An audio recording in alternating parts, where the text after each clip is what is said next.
ఆంధ్రప్రదేశ్లో కూటమి ప్రభుత్వం అధికారంలోకి వచ్చి 2 ఏళ్లు పూర్తి చేసుకున్న సందర్భంగా జగ్గయ్యపేట పట్టణంలోని ఉక్కు కళా వేదికలో విజయోత్సవ సభ ఘనంగా నిర్వహించారు. ఈ కార్యక్రమానికి టీడీపీ, జనసేన, బీజేపీ పార్టీలకు చెందిన నాయకులు, కార్యకర్తలు, అభిమానులు, సానుభూతి పరులు పెద్ద సంఖ్యలో హాజరయ్యారు.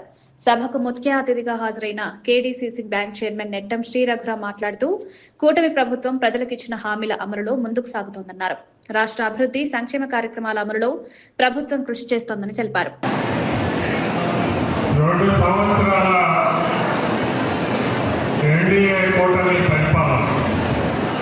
ఎన్డీఏ అంటే నేషనల్ డెమోక్రటిక్ అలయన్స్, జాతీయ ప్రజాస్వామిక సంఘటన లేదా కూటమి.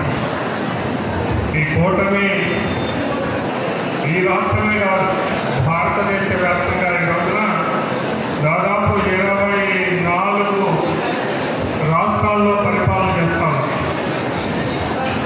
అంటే భారతదేశానికి ఒక కొత్త దిశని గతం కన్నా కూడా మిన్నగా ప్రపంచంలో ఒక అద్భుతమైనటువంటి దేశంగా తీర్చిదిద్దాలి. 2047 కల్లా భారతదేశం ప్రపంచంలోనే మరి అగ్రగామి దేశంగా ఉండాలి అనేటటువంటి సంకల్పం, వికసిత భారత్ అనేటటువంటి మోడీ గారి సంకల్పం. అలాగే స్వర్ణాంధ్రప్రదేశ్ అనేటటువంటి మన చంద్రబాబు నాయుడు గారి సంకల్పం. ఆ దిశగా ముందుకు వెళ్తా ఉన్నాం. చాలామంది మాట్లాడారు ఇక్కడ. ఈ 2 సంవత్సరాల పరిపాలన కాలాన్ని ఈ యొక్క విజయంగా భావిస్తూ ఈ రోజున ఏమేమి చేశాం, ఏ రకంగా ప్రజలకి మనం లబ్ధిని చేకూర్చాం అనేటటువంటి ఆ యొక్క పాలనా విధానాన్ని ప్రజలందరికీ కూడా వివరించమని ఈ యొక్క పార్టీ కూటమి యొక్క ఆదేశానుసారం ఈ రోజున ఇక్కడ మనం కూర్చున్నాం. ఇక్కడ మాట్లాడతాం.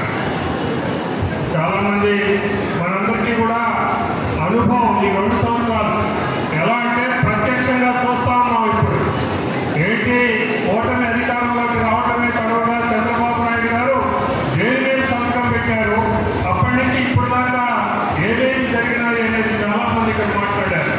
ఏది పెన్షన్ల దగ్గర నుంచి మరి అనేక రకాలైనటువంటి రైతులకు కానీ, లేకపోతే తల్లికి వందనం కానీ, లేకపోతే బీసీ వర్గాల వారికి రక్షణ కానీ, లేకపోతే రైతులకు కానీ, అన్నదాత సుఖీభవ, ఇలాంటివి ఎన్నో ఇక్కడ మాట్లాడటం అనేది జరిగింది. అంతేకాదు రాష్ట్ర వ్యాప్తంగా